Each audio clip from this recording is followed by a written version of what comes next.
It's an emergency, don't get the urging me, cause I just treat the beat like it's a surgery. If you ain't heard of me, that is a sad case. On a crazy kid who on a highway. It's my day like it's Friday. And the other side of me is just trying to go and start race. Zooming down the parkway, but we're trying to make moves. Hold on my line if you slithering, you have no true. Whoa. Hi Edwrds, welcome to Patchwork Friends. Welcome to Chicago. Yeah. First, we like to start off with asking, who are you and what do you do?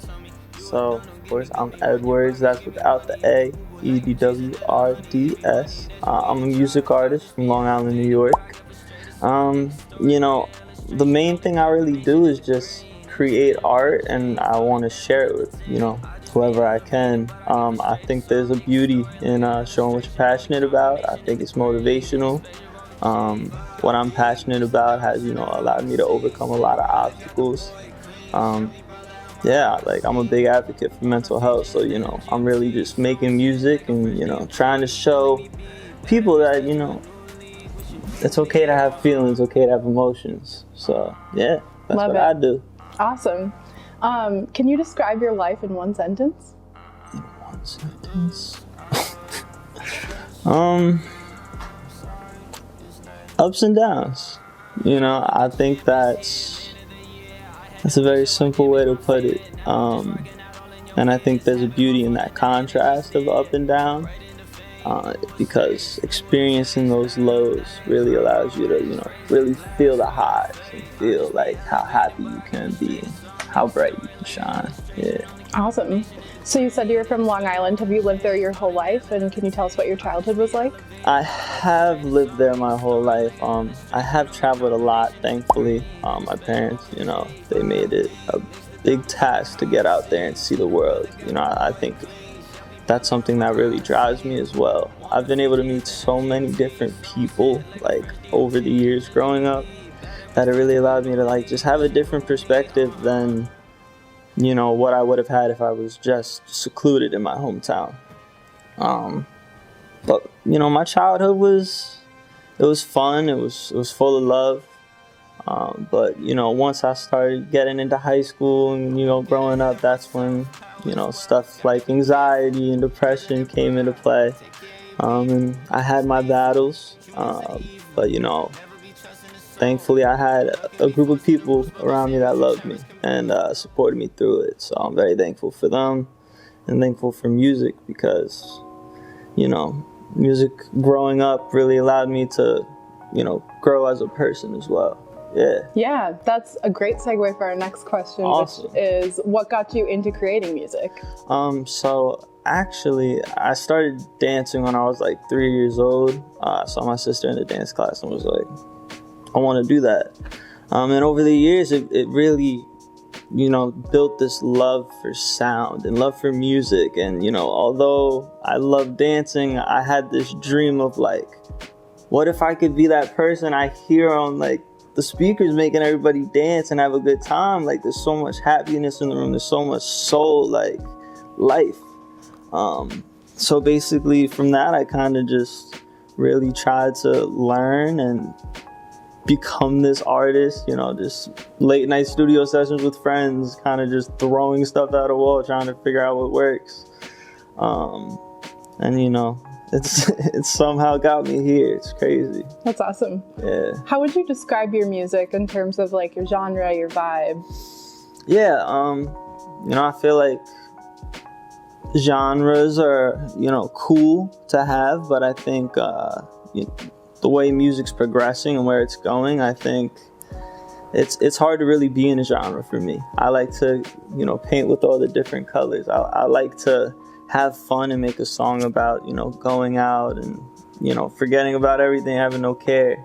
But I think it's important to touch on topics that are dark, that a lot of people don't want to open up about, because a lot of people feel alone when we're really never alone. We're all connected. We all feel like the same things. So yeah, if there's any genre, I would just say it's me. It's Edwrds. Yeah. Nice. Love that. That kind of touches on a question that I had In your song Internet off of your 2020 album, Loverboy, you talk a lot about your relationship with social media and validation, and it touches on mental health. I feel like a lot of people can relate to that. So can you talk a little bit more about how social media has affected you and what inspired you to write that? So, like, I was someone who was very hands-on with social media at a young age. Like, I saw Vine and I hopped on it. And from there, you know, went to Musical.ly, and I was always just very out there, and I put, you know, some awkward things, cringy things out there. But, you know, doing that at a young age, it made my peers and the people, you know, I grew up with in school not really like me so much. You know, it wasn't the normal thing to do in my school. It was either, you know, you were on a sports team or, you know, you were lame to everybody else. So, yeah, it's... The internet is just like, over the years, it's been so back and forth. You know, I was so in love with it for a period of time. And then, you know, as I said, that anxiety came into play, and, you know, that fear of others, you know, judgment. And it's something I still battle with to this day. You know, I feel like I'm definitely farther down the road than I was. And you know, that's why I'm starting to really open back up with people more, like talk and like kind of tell people what's on my mind. Yeah. But yeah, no, it's a battle. Yeah. The internet's crazy. I feel like it's interesting how kids who are creative and artistic, when you're younger, people are always kind of like bullying and ostracizing them. But then once you get older, people look up to you and think you're awesome. Yeah. Then they love that. It's crazy because, you know, there's people that I grew up with that had such a hate for, you know, just being different. And I never understood why. Like, for me growing up, I never knew there was hate out in the world. I thought, you know, everything was all rainbows and sunshine. And then, you know, traveling, as I said, it allowed me to see it's not that. And, you know, you have to understand that reality is not the prettiest thing. But yeah, no, it's quite crazy. Yeah. So you've collaborated with our friend Young Zave. Can you talk about how that partnership started? So me and Zave, we had connected through, you know, a mutual friend. He found me through social media. I found him, and we really liked what, you know, each other had going on. He sent me this song, Mess I've Made, which is out now. And he was like, yo, let's make this song, let's do this video. And, you know, that's something I really admired about Zave, because he was so, like, ready to get out there and do it, which is not something that, like, I always do. You know, I'm very particular and decisive of, like, well, do I want to do that? Is this gonna look good? But yeah, no, I said, let's do it. I recorded that verse in like one night, and we shot a video in New York City, had a blast, and now I'm here in Chicago. You know, it's just been back and forth, showing love to each other, and I think that's an important thing. I feel like a lot of people like to fake that love for other artists. You know, it's like, oh yeah, we're friends, but it's really they just trying to like take something.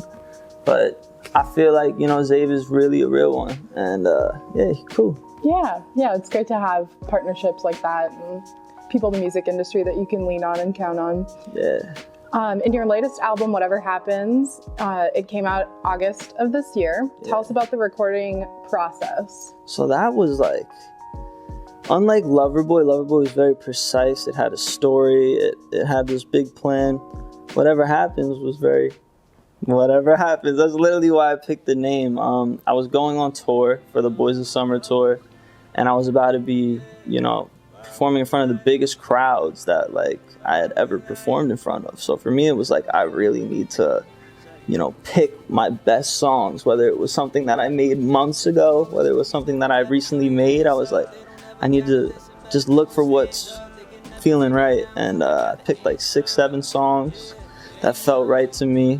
6 of them are produced by me. One of them was by this Swedish producer. I just loved what he did. But yeah, that was just, you know, very picking songs that felt like it was time for them to shine. And I went on tour with them. I performed them. People loved them. And it definitely happened. Awesome. Yeah. Yeah. What's your favorite song from Whatever Happens? Damn, that's hard. I would say Truth.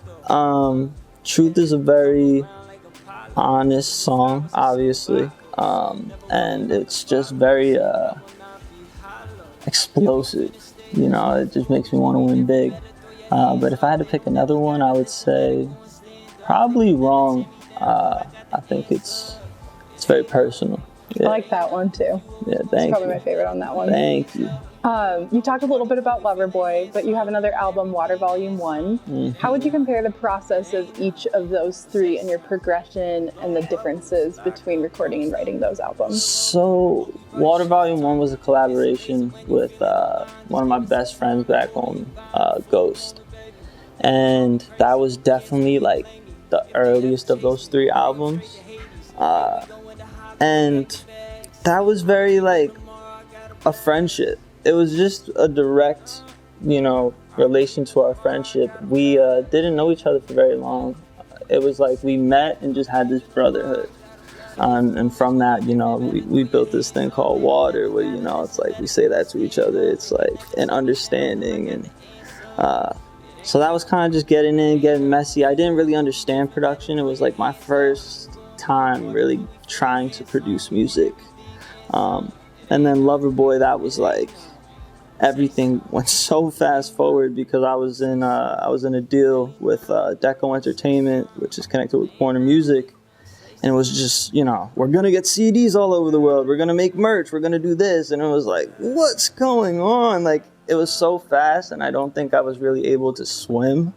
And then whatever happens was that next shot of see what happens. Nice. So yeah, it's been, nothing has been, I expect to be here. This is my goal to get here. I think that's a good thing to have. I like having goals, but a lot of the good stuff and the memories that I really appreciate happen so unexpectedly. And like this is a great interview, and it's unexpected. Yeah. Sometimes you just gonna have to go with the flow and see where life takes you. Water. Yeah. So you talked about merch. Are you wearing some of your merch right now? I am. This is the Loving Reaper sweatshirt. Love it. I made this Awesome. design because I wanted to take something that is related to a dark subject. The Reaper comes for you when he's ready to take you into the afterlife. And I was like, what if the Reaper came with a flower and a little ring for you and was just like, I just want to be loved. That's so cute. Yeah, so I thought of that one night. I drew it in my book, and shouts out to people at Fade Life and Sap Studio Design.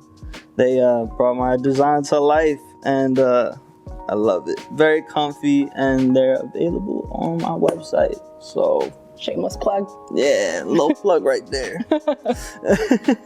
So what's been your favorite live performance so far? Oh, wow. That's a hard one. I had such a good time on tour. The Orlando show was amazing. And I think what really made those shows special to me was there was meet and greets for the first time in my life. And though nobody knew me when I would show up to these venues, much like how what's about to happen in Chicago, I don't have a following in Chicago, but I will after. Exactly. I will after this show. But yeah, Orlando was amazing. I met some really great people, and it was nice to have them listen to the music, and then after make that person-to-person connection, send them home with something. So yeah, take a photo, signing, even just talking to people who had to say something, let something off their chest. That's something I'm very open about, because a lot of people are just like, get a photo, all right, next, get a photo. I don't want that. So every person I met on tour, and I met hundreds of people, I was there really trying to make a conversation happen and make them get to know me a little bit. Yeah, that's awesome. Yeah. What is one of your favorite live performances that you've seen? That I've seen? John Bellion. I don't even want to think about it. I'm gonna shoot that one out there. He's amazing. He is electric on stage, and all the songs that he puts out live are completely different. At every show, I must have seen him like 3 times in 1 month. I just kept going back, and each time the songs were different. Each time the crowd was just even crazier, and it really like blew my mind. Yeah, I'm gonna say that. Nice. And I saw a Black Bear show that blew my mind. Yeah. With the flames, one day. That's awesome. Yeah. What are some of your main inspirations? My main inspirations. Mental health. The many layers of myself. You know, I'm a big overthinker. There's like 1,000 things going on in my head at once. Like that's why like I move a lot, I talk a lot. Yeah, you know, mental health, I would say overthinking. The people who have, you know, affected me in my life, the people who have made an impact, both good and bad. You know, peace and love. You know, I really want, you know, I believe the world can shine a lot brighter. And, you know I can't do that all on my own, but I know that, you know, I do have the ability to motivate people and make an impact to, you know, do better. Yeah, that's awesome. What do you enjoy most about being a musician? I think what's great about being a musician is it allows me to be really in tune with like myself. It allows me to really analyze what I'm feeling in the moment. And you know, I feel like a lot more people should do that, whether it's just picking up a book to draw or writing something down, like a little poem. I think, you know, it's really good to connect with yourself. Yeah. What would you be doing if you weren't making music? I think, honestly, I'd always be making music, even if I wasn't successful with it. I think, you know, I'm just someone who was in love with sound, and like, it's always been a part of my life.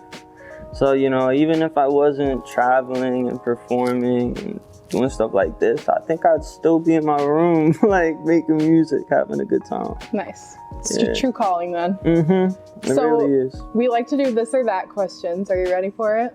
This or that? Yeah, that's cool. All right. Instagram or Snapchat? Instagram. Rap or R&B? Come on. I'm gonna say rap. All right. Recording or live show?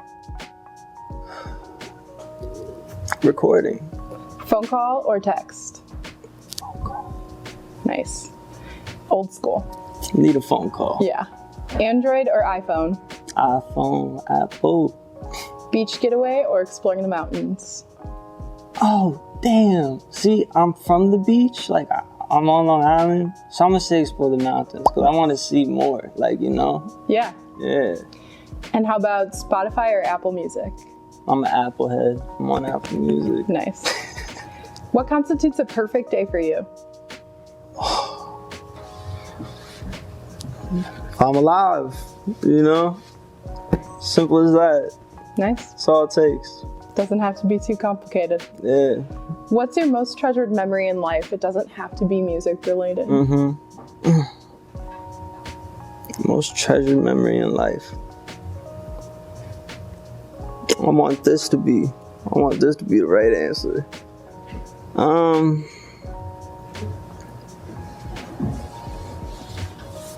Wow. It's a tough one. Yeah. I guess. No, I got a good one. When I first started like making music and putting stuff out,